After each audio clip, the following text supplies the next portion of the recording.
विश्वानि देव सवितर्दुरितानि परासो यद्भद्रं तन्नासो सन्नो मित्रः संवरुणः सन्नो भवत्यर्चमा सन्न इंद्रो बृहस्पति सन्नो विष्णुरुक्रमः।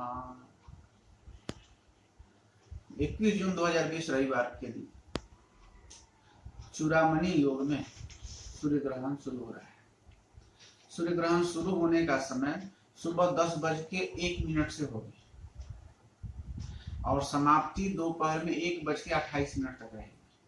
ये बंबई महाराष्ट्र में इसका टाइम रहेगा। वाराणसी में सुबह 10:31 से शुरू होगी और 2:04 तक रहेगा। ग्रहण का कुल समय 3 घंटा 27 मिनट तक है।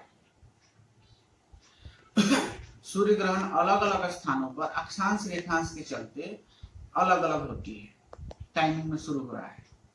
ये सूर्य ग्रहण पूरा भारत में दिखाई देगा, विदेश में भी दिखाई देने वाला है। ग्रहण पृथ्वी के समस्त जीवों पर, ग्रहण का पृथ्वी के समस्त जीवों पर कम ज्यादा प्रभाव पड़ता ही।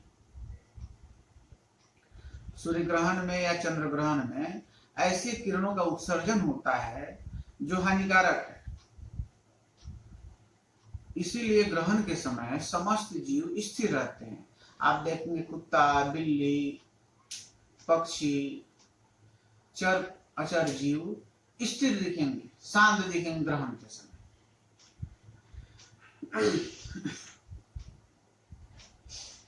ग्रहण का प्रभाव ग्रहण शुरू होने से 12 घंटे पहले से शुरू होता है। तो रविवार के दिन में 10 बजे से ग्रहण शुरू होने वाली है। तो शनिवार की रात्रि में 10 बजे से ग्रहण शुरू हो जाने वाली है। शनिवार के रात्रि 10 बजे से सूतक शुरू हो जाएगी और रविवार के दिन 1:30 तक सूतक रहेगा। यानी शनिवार को रात्रि 10 बजे से रविवार को 1:30 तक नियम पालन करना है। और इसमें जो बच्चे हैं, बूढ़े हैं, जो अस्वस्थ व्यक्ति हैं, गर्भवती महिलाएं हैं, जिनसे नियम पालन करना संभव नहीं है, वो सूर्योदय से लेके कल रविवार के दिन सुबह सूर्योदय के समय से लेकर के और दोपहर 1:30 तक सूतक का नियम पालन करें। नियम पालन में यात्रा नहीं करना चाहिए, खाना पीना नहीं चाहिए, फूल पत्ता नहीं तोड़ना चाहिए, बाल नहीं काटना चाहिए, कपड़ा नहीं धोना चाहिए, ब्रश करना नहीं चाहिए, भोजन नहीं करना चाहिए, पशु से दूध नहीं निकालना चाहिए, मल मूत्र बाथरूम ये सब वर्जित है। ग्रहण के समय तो एकदम नहीं करना चाहिए। यदि ग्रहण के दिन श्राद्ध भी पड़े तो भी भोजन खाना पीना वर्जित बताया गया है। ग्रहण के सूतक के समय जो आपका खाना है, दूध है, दही है, पानी है, उसमें तुलसी की पत्ता या कुछ डाल देना चाहिए। गर्भवती स्त्री को विशेष रूप से काटना छाटना नहीं चाहिए, सब्जी काटना नहीं चाहिए, बाल नहीं धोना चाहिए। और बहुत जगह ऐसे नियम है कि गर्भवती जिसके पेट में बच्चे हो, गर्भवती महिलाएं हो, वो अपने लंबाई के बराबर धागा तोड़ के एक सीधा लकड़ी तोड़ के एक कोना में, एक कोपरा में खड़ा कर देती है दोष दूर होने के लिए, उसका प्रभाव नहीं पड़े इसके लिए। ग्रहण के समय ऐसा नियम है कि ग्रहण के समय यदि बच्चा भी जन्म ले ले तो बच्चा अस्वस्थ रहेगा, अल्पायु रहता है। ग्रहण के समय ये भी नियम है कि आपका जो मूर्ति हो, मंदिर, उसको ढक देना चाहिए। भगवान का नाम स्मरण कर सकते हैं लेकिन मूर्ति को ढक देना चाहिए। इस रविवार के दिन जो सूर्य ग्रहण है ये मृगशिरा नक्षत्र के चौथे चरण में शुरू होने वाली है और आद्रा नक्षत्र के प्रथम चरण में समाप्त होगी। यानी जिसका भी जन्म मृगशिरा नक्षत्र का है, आद्रा नक्षत्र का है, चंद्रमा इस दिन मिथुन राशि में है इस समय, तो जिनकी राशि मिथुन है उनके लिए ग्रहण बहुत अशुभदायक है, अशुभ फल। उनको घर से बाहर नहीं निकलना चाहिए और सूर्य का किरण शरीर पर पड़ना नहीं चाहिए। उनको नियम का पालन ज्यादा करना चाहिए।